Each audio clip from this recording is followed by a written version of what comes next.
My name is Dr. Nkatha Gichuyia. I am an architect, I'm a researcher, I am a public servant, and I'm also a lecturer of architecture, both at the University of Nairobi and University of College in Dublin in Ireland. Welcome to this annual AK convention, special convention in a sense that it's happening during a global pandemic when you're all trying to manage. And as we keep discussing around issues to do with how best to manage COVID, what are the lessons being learned from its management, and how do we plan for our future around social issues, around education issues, around economic issues. Let's have this discussion about the future of education. In this very topical area and expansive area of the future of education, particularly in Africa, allow me to look at the very particular built environment, the built environment section of education in Africa. And let's share and discuss insights on our yesterday, on our today, and on our beyond, and see what it is that the building blocks of this future education look like. So the structure of our today's conversation will be around 4 key areas. So we'll begin with quick reflections on the context within which our education system sits. We'll move on to deriving the demands for our education system, both today and looking forward to the future, and seeing what are the demand responsive, what a demand responsive education system then would look like.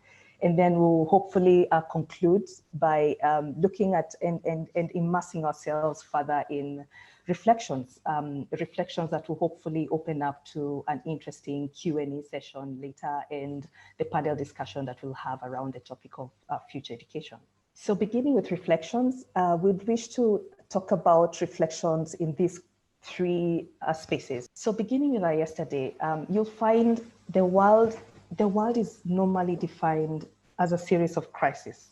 Rarely do you find us defining the world as a fairy tale full of roses and rainbows.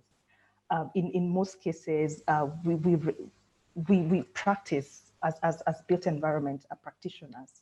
We practice with space and design with space in this wider space, a wider space that's ridden in crisis and less fairy tales.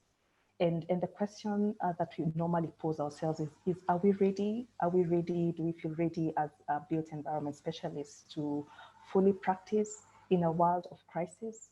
And when you talk about crisis, it ranges from regional crisis to shared global crisis to crisis of change because we are living in a world of change. And the question that we ask is whether are we prepared to confront all these crises as a built environment specialist? And I'll pause here and read a few questions from this interesting book by Rory Hyde called The Future of Practice, The Future of Architectural Practice, where he writes about conversations from the edge of architecture. And what he asks is, have we done our fair share in unpacking this crisis in the context, this crisis context, what they mean for the built environment? Have we done our fair share in unpacking what these crisis contexts mean for our built environment, mean for architecture? What do they mean for interior design? What do they mean for urbanization and urban planning? And he moves on to write quite a bit about that in a very global sense, and moves on to just draw this conclusion that are we somehow having a crisis of our own as built environment specialists, a crisis of relevance in this space of crisis. And his view is, he concludes by saying we may have retreated to our self-imposed exile of the drawing board and creating even more abstract autonomous visions that might not actually reflect our society. And just looking at that yesterday context, the next question is to ask what this means to the built environment education. Since all these crises have a special consequence to them, is our education system supporting this? And we'll pause there and move on to the second item of today. Today, during, as we are all managing this, managing to live and practice within a pandemic, we all having questions amongst ourselves as built environment specialists. And in our practice, the most common questions, and these are not exhaustive, but I know you can relate to these questions. In our practice, what we're trying to inquire is how do we design and renovate isolation rooms to manage airborne viral diseases? How do we design spaces for an emergency? What are the emerging designs around pandemic architecture and spatial configurations and modes of living? How do we plan to design the next generation of buildings with COVID-19 management in mind, and having in mind that there are other several diseases out there that are of viral nature or of bacterial nature? And even this very common question that we keep asking ourselves as built environment practitioners on how safe are our open plan offices in containing airborne diseases? And it's now that it's very clear that there's a boundary, there's this interest of linking our practice and understanding also the epidemiological aspects to it. Because we're asking now as designers, how do we design to modify the microbe levels within our spaces? And what design and space use-based viral disease management strategies are most effective, in as much as we're generating and have a keen understanding of passive design strategies to design around thermal comfort, to design to achieve lighting comfort, to design to achieve visual comfort, as well as all the acoustic comfort. Do we have building use management strategies to manage a viral pandemic disease?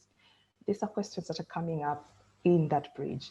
And are these the same for all buildings in different contexts? So do the same strategies apply for schools, same as the commercial spaces, same as all these other spaces?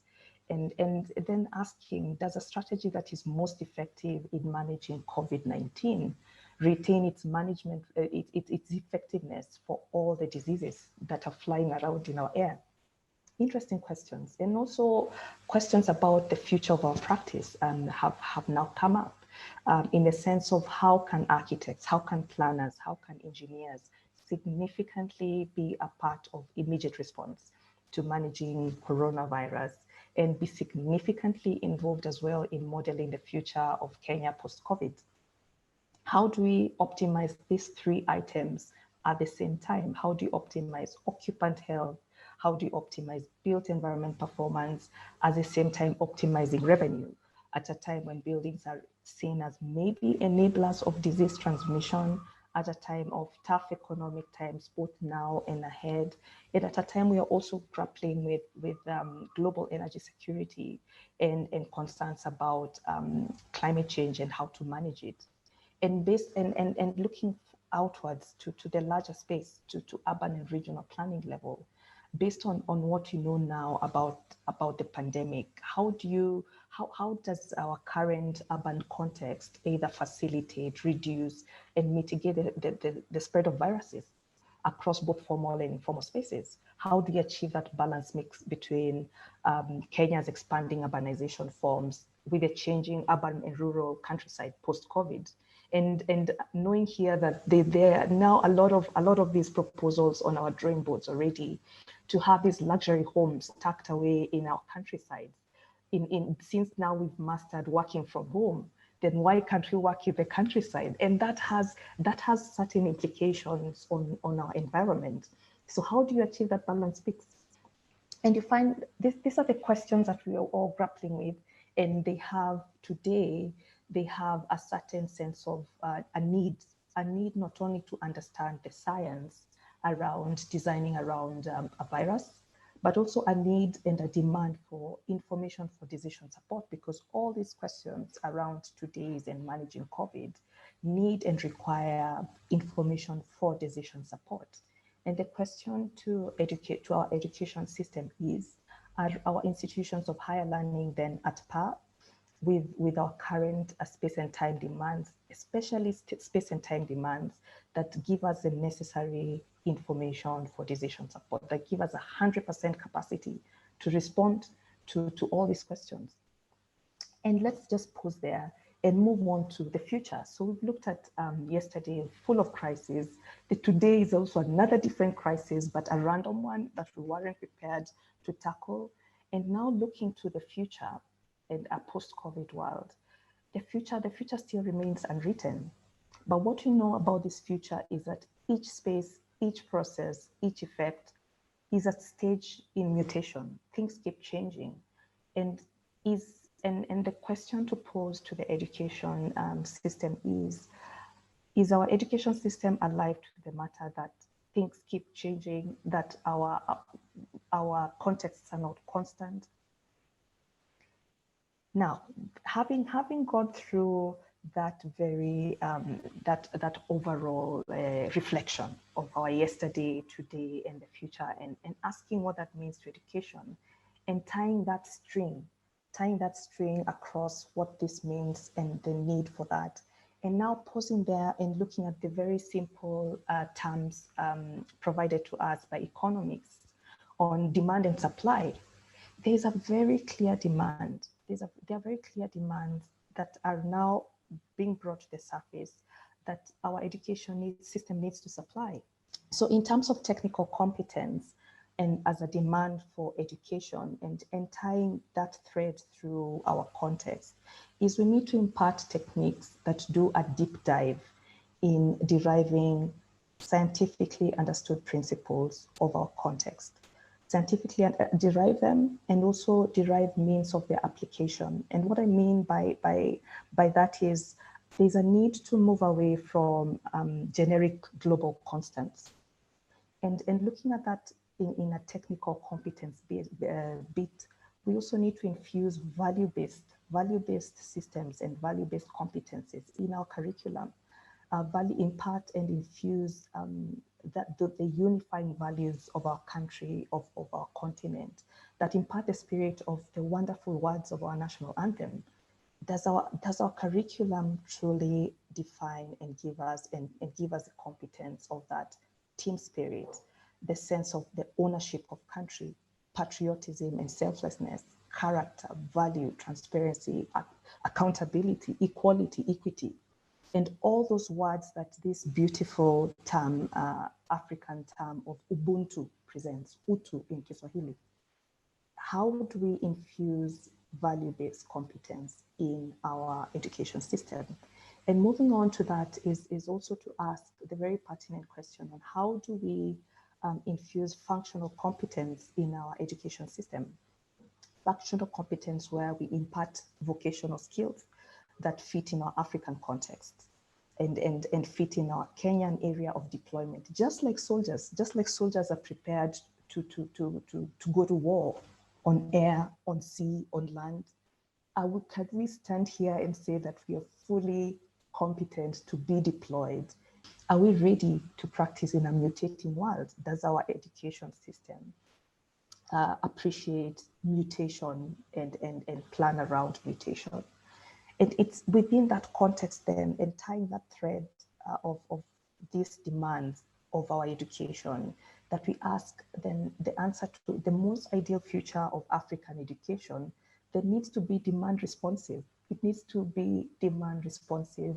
You find traditional structures had this very clear reciprocity between the structure and the prevalent environment. So how the Masai Manyata or the huts in a Kikuyu house setup were organized around a courtyard, around the number of wives you had, around the positioning of the kraal, to the granary, to where the vingira was meant to be. There was some form of structure there that was responding to a demand by the society then. How do we get to that point? And also looking within us, and one of the key items we could pick from us as built environment specialists is that our knowledge, our architectural knowledge, our knowledge as engineers offers practical solutions to some of these items that we keep grappling with. And for the education system, mainly because that is the topic of today, is how then do we have that demand responsive education? The practice of architecture is an art of making meaningful whole out of parts, and not only assembling things, but articulating the quality of that joint, where we do what we call assembly drawings, component drawings. Can we do that for our education system space? And as architects, you're also trained, and planners and engineers, you're trained to see in innocence. Rarely do you find an architect going to site and ignoring the fact that the site has a 10-meter drop and assuming any building can go there. So it is this innocence of thought that we need to move into this space of defining our education demands from.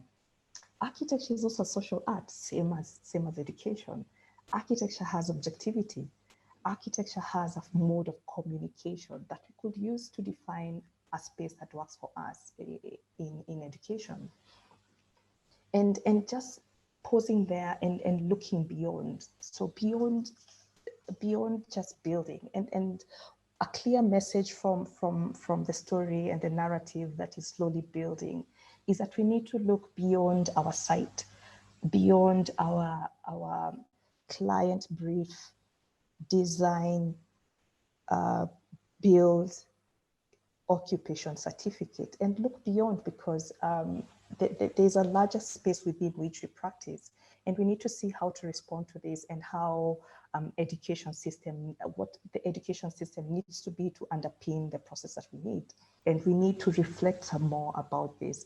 I'll share a few reflections I've had as an architect, trying to find what is it that we need to do in this larger space that then has so many implications on how we design and build.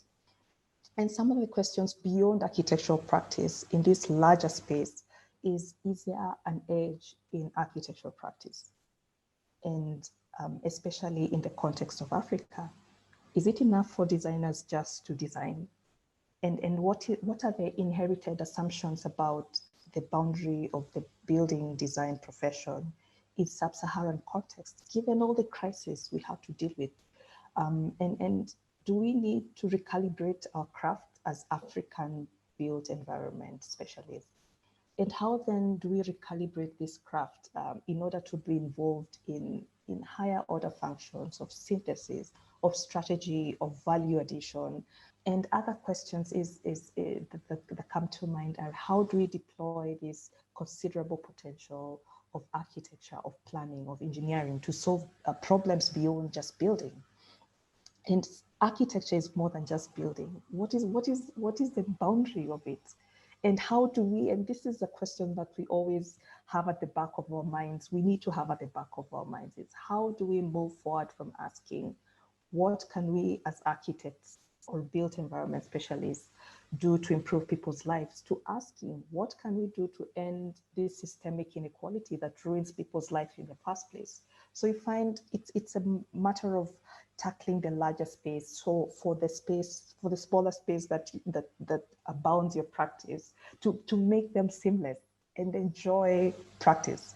And most importantly is asking, how do we embed, how do we bridge the gap of knowing and doing beyond architectural practice? We know a lot as architects and as engineers, but how do we bridge that know-do gap?